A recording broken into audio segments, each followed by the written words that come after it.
But when the idea came, I was like, you know what? We can do this. We can do this. And so we planned, okay, let's do the short film, raise the money for that. And then immediately after we wrap and while in post for the short film, we start turning our attention towards the stage play. Yes. And we had to have a runway for that, because a stage play, it takes time. You can do a short film. You can literally write the script, get some actors, get your cinematographer, your grip, your sound, et cetera, and you can shoot it next week. That's why they have 48-hour film festival, film competition. There you go. So you can do that, but a stage play, that requires a different muscle.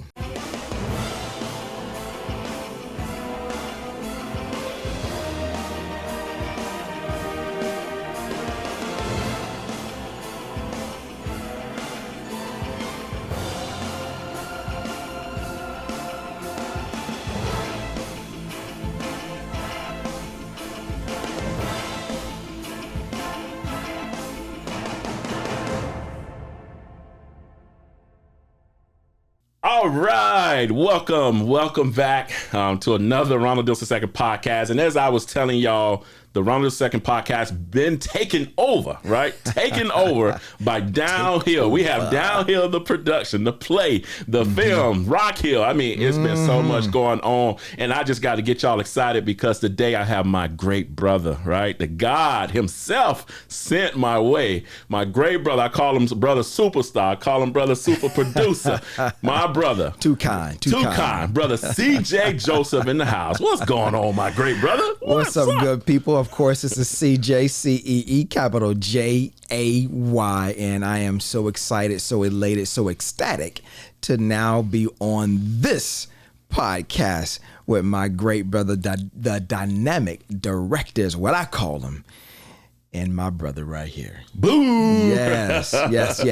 Yo, I love our nicknames though, man. That, like I say, bro, when you are working with this amazing individual like yourself, you keep everything so positive, bro. That's probably like my biggest, I guess my biggest element about you, that you keep everything positive. It don't matter if things are going left. You just always look for a positive aspect to it, and you always just pour out so much positive energy. So I'm grateful for that, because it has definitely poured onto me on this journey of working with you. Wow. I'm glad to hear that, man. You know, and one of the just a quick story on how that really developed, not to be on a down note, but you know, God has his time. He's a giver, he's a taker, he's also a sustainer of life. And I lost my father when I was in high school when I was at the historic Jones High School. I had to get that plug in there.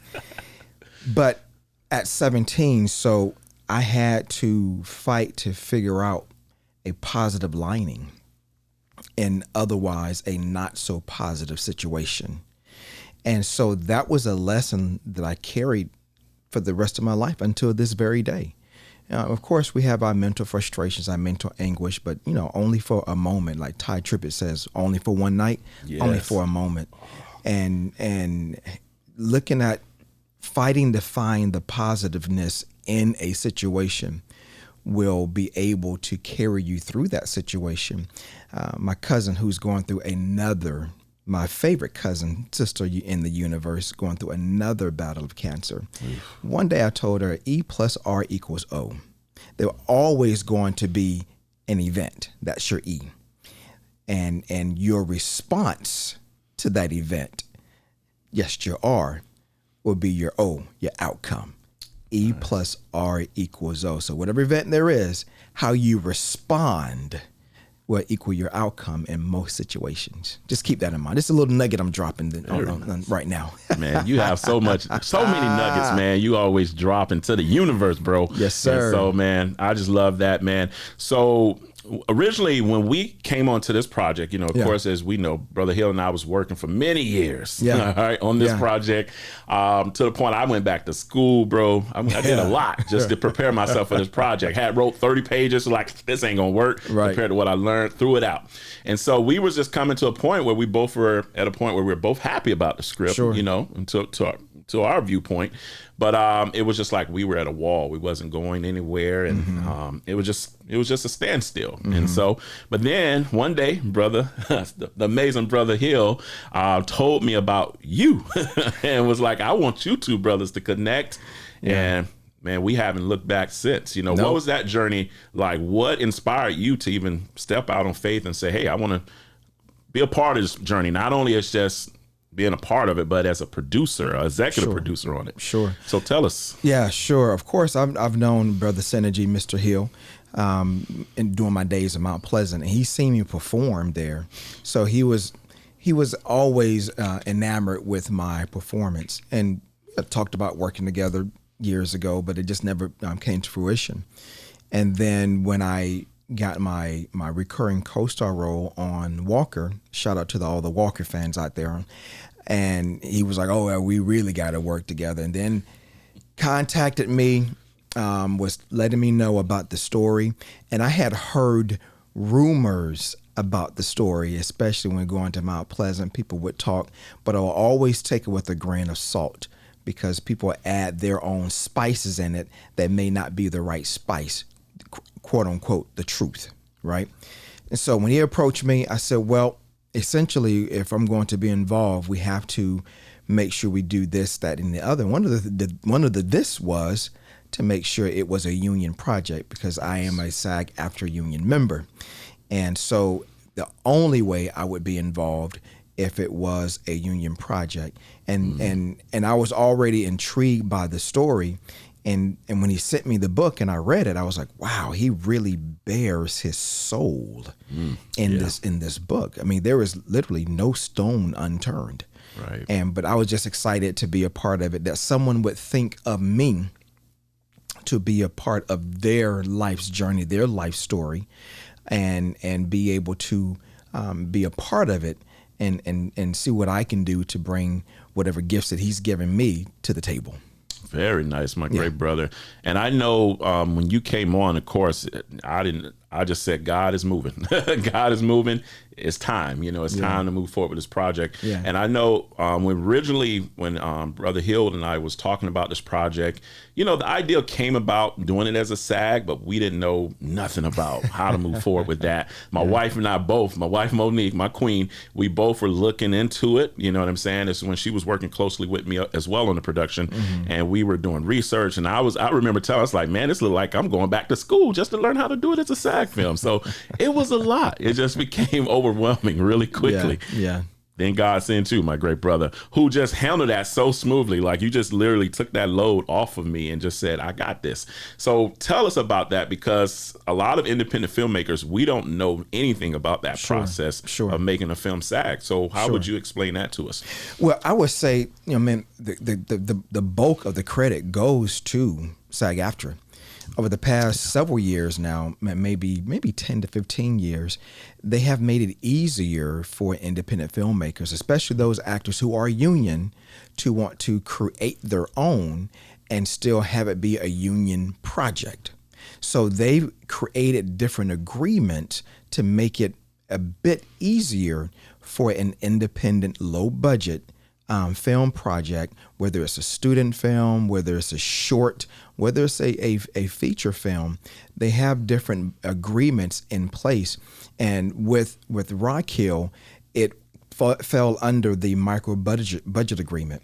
Essentially, anywhere between $0 up to $20,000, as long as there are no stunts, as long as there's no intimate scenes where you need an intimate coordinator, those things, it makes it a whole lot easier. So if you have those parameters in place, that's just really a quick snapshot on what the NBA has to offer. Now, what I will say is, for the actors, you do not receive any credit towards union membership under the micro budget agreement. So everyone who was part of the project, we didn't have to worry about any additional paperwork because there was no credit being given. The only thing is, it had to be a union project in order for me to be in front of the camera as an actor. Producer, no big deal because I'm not in front of the camera. But as an actor, So your first, even with student films, there is a student agreement as well. Okay. So just in case of all of the students out there, you can have your project be a signatory project. So you have the student film, the micro budget agreement, then you have the short project agreement. That's when you get a little bit more to the nitty gritty. That falls between the 20,000, 50,000, but then there's some other additional parameters in place.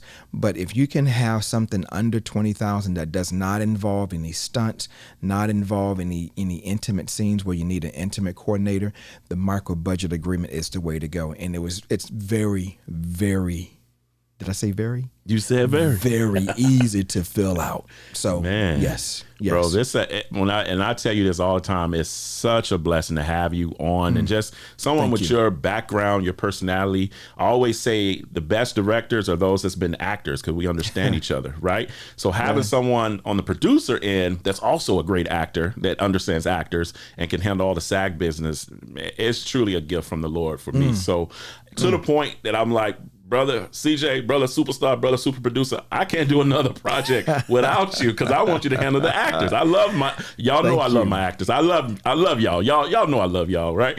But it's always great to have someone handle that business so I can handle the other business that needs to be handled. So it literally cut my business in half when brother Ceejay was blessing to my business side, So now this is something too. When it comes to a production, because I already told you I want you on every project, to the point that when people present me a project, I'm like, hey, do you want your project SAG? Because I got a producer for that now. That's how I pitch you, bro. I appreciate it. You already know I pitch you on every project, and then of course their antennas go up. They be excited. So what do you look at when it comes to picking a project? Like, hey, this is a project I don't mind putting my name on, right? Because you have a name now. Been had a name. This is a project I would want to work on. I want to produce. I want to put my name on. How do you pick those projects that come your way? Wow, man, that's an $80,000 question. And I just recently had this conversation. Let me just say this: God has truly blessed me. Amen. With a variety of gifts, but likewise with putting people in position to promote my prosperity and theirs. Alliteration, I love it. I have writer-directors from Houston to Orlando with my dynamic director, who's also a writer, phenomenal writer. And so someone asked me, well, do you write? I said, well, yeah, I write, but I piece write. But I have 4 writer-directors. Wow. And I was speaking with one of them, Rashanique Williams, who we've done some incredible things through our church, through our theater arts ministry. We put on some great productions. And so she started sending me projects and was asking me, what kind of projects do your production company do? I was like, that's a great question. And the answer really was, I'm really enamored with true stories. Oh, yeah. True stories that have a meaning. I'm enamored now with my other writer-director, R.V. Ragu, with sci-fi, but truly those true stories that can resonate with someone's life. And then outside of that, any project I think will be entertaining, right. That will speak truth to power, but also just entertaining. But those are the projects that I'm mostly interested in. If there be some projects, to be sure, that I would pass on, and there have been projects that I just pass on because they're not for me, and that's okay because not every project is going to be for you. Right. And now I'm in a position where I don't have to accept every project that comes my way. I can actually filter out the ones I truly want to be involved in. There you go. Yeah. You get to that point, you have made it, right? You have truly made it. And I know that I'd be like, I could pass this on to someone else. That's usually what my process is. But no, that's amazing, bro. Really amazing to know. And just for our listeners too, you get to that point where maybe you're a writer, director, maybe you're a producer. You get to a point where people is like, I will work with you on any project. You know what I'm saying? That's when it's really special, right? And you're building those bonds. So Brother Ceejay called me, I would work with him on any project, regardless of the budget. I said it, I did. Man. But it is the truth. It's the truth. You know what I'm saying? So it's always great. And we have a few projects in the works. I have a lot of other projects I need to talk to him about even today. But we'll talk about that later. It's been a busy month since our production wrapped. All right. So my great brother, so we can stay focused over here because you already know. So we just recently, God has allowed us to work on our ultimate goal of producing Downhill as a feature film. All right. The moment came, I was inviting Brother Synergy, as we call him, Brother Hill, to some of the plays. God allowed me to get back on stage. Yep. And he came out, checked some of those plays, and I was talking to my great brothers, Brother Ceejay and Brother Hill, in our meetings that we usually would have about our production. And I was like, why don't we do Downhill as a play? Well, just putting it out there. I didn't think my brothers was going to take it and run with it, but they took it and ran with it, y'all. What was that conversation like? Us being on this journey, our goal is to get to the feature, but now here we are talking about doing a play. So now if my memory serves me correctly, we were going through the feature. We took I recommended to take the feature film script to someone who can analyze it out in California. Oh yeah, and got some great feedback. Some things we kept, some things we didn't. Right. Because we know the story more so than a third party, but you also want to make sure you have the third party eyes on it. Yes. Right. Oh yeah. But of course, a feature film to really be done right, it costs money. Big money. Right. And so during one of our meetings, actually you had recommended maybe a short film. And I was like, that's it. No. It was the stage play. Play was first. Yeah, it was the stage play. And because you had to shift how the feature film screenplay looked from the stage play. Oh, yeah. And then out of that was born the short film. And I was like, oh, yeah, the short film, that's my lane. Right. I'm not really I keep saying this, but maybe he's telling me otherwise, not a stage guy. I love stage, but it does take a lot of your time. It does. Oh, man. But when the idea came, I was like, you know what? We can do this. We can do this. And so we planned, okay, let's do the short film, raise the money for that. And then immediately after we wrap and while in post for the short film, we start turning our attention towards the stage play. Yes. And we had to have a runway for that because a stage play, it takes time. Man. You can do a short film. You can literally write the script, get some actors, get your cinematographer, your grip, your sound, et cetera, and you can shoot it next week. That's why they have 48-hour film festival, right. Film competition. There you go. So you can do that, but a stage play, that requires a different muscle. And a muscle, think of it as athletes have a fast twitch muscle for your sprinters, but then you also have those athletes that have a more of a slower twitch for your marathoners, right? So you can equate that, the stage play, to your marathoners. Because it's not a quick, it's not a James Brown where you hit it and quit it, right? It is a Luther Vandross where you have to take your time with it.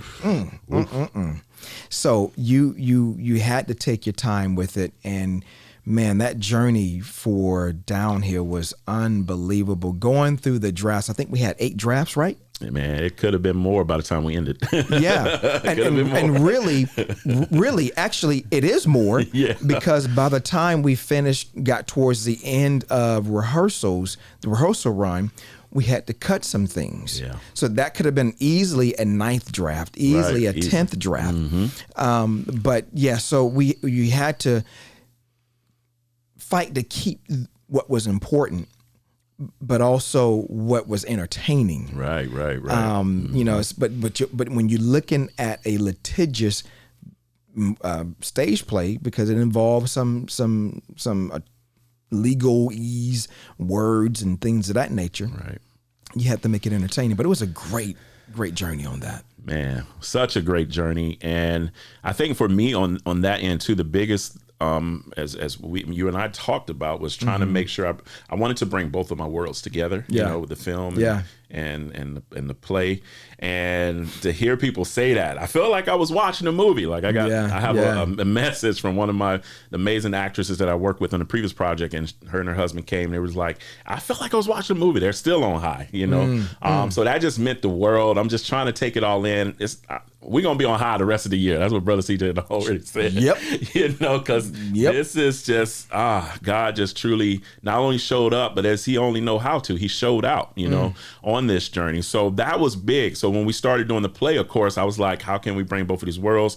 By the time you and I came up with a budget, right, for the segments we wanted to film for the play, it was like, we might as well do a short film. You know? So that's how the short film came about. And then it was a light bulb went off. God was like, I was trying to, you know, stir you in that direction anyway. So it just kind of made sense. Like, why did we think of the short film prior? But it's just how it worked, I guess.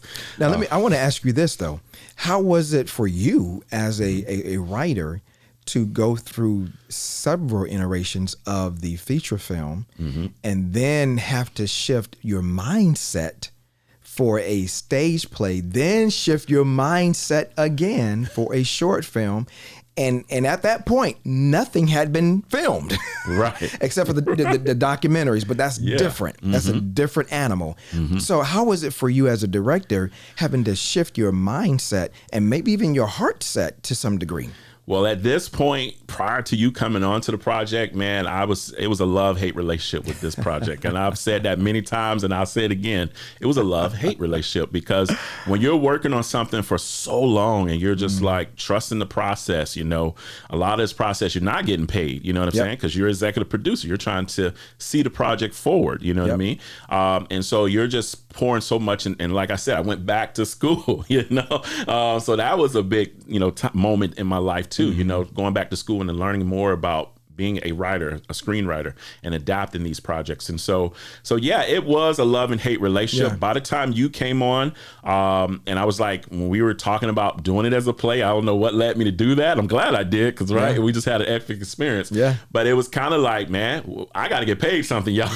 So we had to come up with a budget for that, because I knew it was going to take some time, right? It was going to take a lot of time and adjustment. Now, with that, it did take a process. I want to say it took a few months to a year to get it done. But once I started rolling and trying to visualize a film on stage, first of all, it's a really hard place.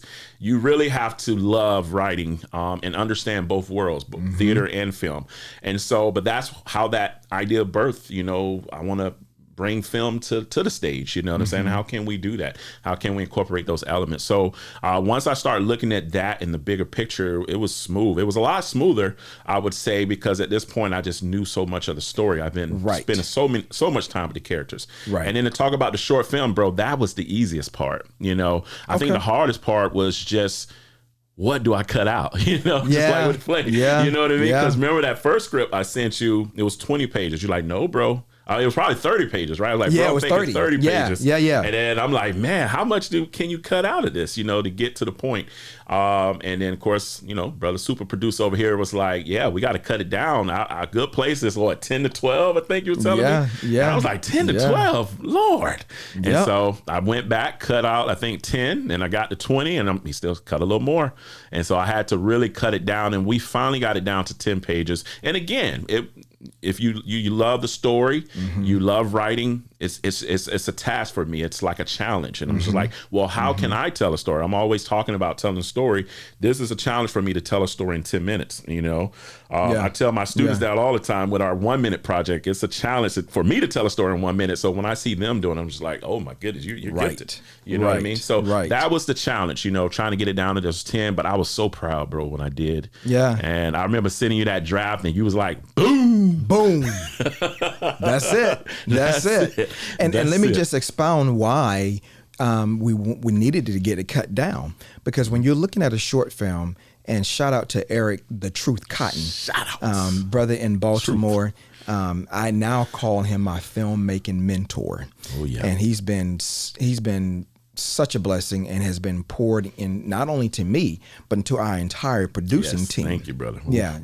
And what he taught me was the sweet spot for short films is about 13 to 15 minutes. Now, writers, filmmakers already know, and if you're getting into the business, you should learn about 1 minute per page. Right. Yeah. And so that's what I was keen on, is having about 13 to 15 minutes, maybe even less, about a minute per page as far as the scene is concerned. And so that's how part of the reason why we need to get it down. The other reason is we knew we wanted to get it submitted to film festivals. Right. And that is your sweet spot, because with film festivals, they have programming in different blocks. So if they're having several blocks of 10 to 15 minutes of films, and next thing you know, they get this one film that's 20, 25 minutes. Well, where can we put this? Sometimes that could be it could be a great film, but they may not have space for it and may not select it. Okay, so that is the reason why we needed to get it cut down. And that's including credits too. Yes. Including credits. Oh, yes. So our film Rock Hill actually is actually still more than 10 minutes. Yes. It's still more than 15 minutes. It's about 20 minutes and 24 seconds with credits. But it has been accepted to film festivals and still under consideration for different film festivals. And the crazy part, let me just say this, the crazy part, when I read the draft of the feature film, my statement was, brother, I don't see me in this film as far as in front of the camera. Mm-hmm. And what was your response? Oh man, what a great transition, right? What a great transition. And to be real with you, bro, I'm gonna be real with you on this too. Now, I actually saw you in the film already. You know what I'm saying? It was just in a different role. Okay. You know, but I did see a role for you, you know what I'm saying? And we'll leave that for another day, you know? Yeah. But I thought it was a role that you could kill. Now that was before, you know, I was moved by the Spirit. You got to listen to the Spirit, right? But we had this great discussion of, you know, and this is us just connecting. You and I, we started connecting and I mean, getting really close quickly. And then we were connecting with Brother Hill. We were having meetings every other week. We still do, right? Yeah. And we were just talking about the project, how we can move forward. And this has been going on for years now, y'all. You know what I'm saying? And so it was just kind of like, you know how you bond, you know, you get to look up, like I look up to Brother Hill as a mentor, you know what I'm saying? And just his life and everything he's been through, still married, you know what I'm saying? You start looking up to each other. You start looking at each other for certain things, certain qualities that you like, and you're pulling from them. And I'm noticing from Brother Ceejay, I'm pulling a lot of qualities that I really love and admire about him. I'm pulling those and I'm putting them, you know, they're becoming part of my life now. You know what I mean? And so it just kind of the point is like, we all have gotten really close. Nobody knows this project the way the three of us do it. Of course, Sister Sandra, you know, the queen, nobody know that story more than us and our great Lord, our Heavenly Father. And so it was kind of like, why don't you, you know, and I think I probably asked you, I was like, have you considered possibly playing this role in of Anderson C. Hill II? Mind you, we weren't looking at looks in this point. We weren't looking at, you know, kind of the ability, you know, we were looking at just the relationship that all of us, God has allowed us all to connect on. So I kind of just felt in my spirit, and it was God leading me that, man, you know the story more than anyone. Like, wouldn't it be such a blessing for you to play Anderson C. Hill II? Because Brother Hill, he trusts you. He trusts you enough. He wanted you to be a part of this. He connected the two of us. And so, and he admires your acting, you know, and the work you've done. Yeah. So that was just kind of laid on my spirit. And you didn't know how to receive that, I remember, at that moment. I didn't. And I had a bit of a pushback. Yeah. But here's what I will say. Even though everyone has a level of confidence, whether it's a low level, whether there's a mid level, or where there's a high level, we all have levels of confidence. However, we all need someone to pour into us. Yes. Oh yeah. To give us a different level, a different look. And that's exactly what you did. You poured into me. And that really changed not only my mind, but also changed my heart in regards to portraying Anderson C. Hill II, because it's a heavy role. It is a heavy, heavy role. But because of your pouring in, because you were led by the Holy Spirit and poured into me the way that you did to increase my confidence level, that made all the difference. That made all the difference after a bit of a pushback, of course.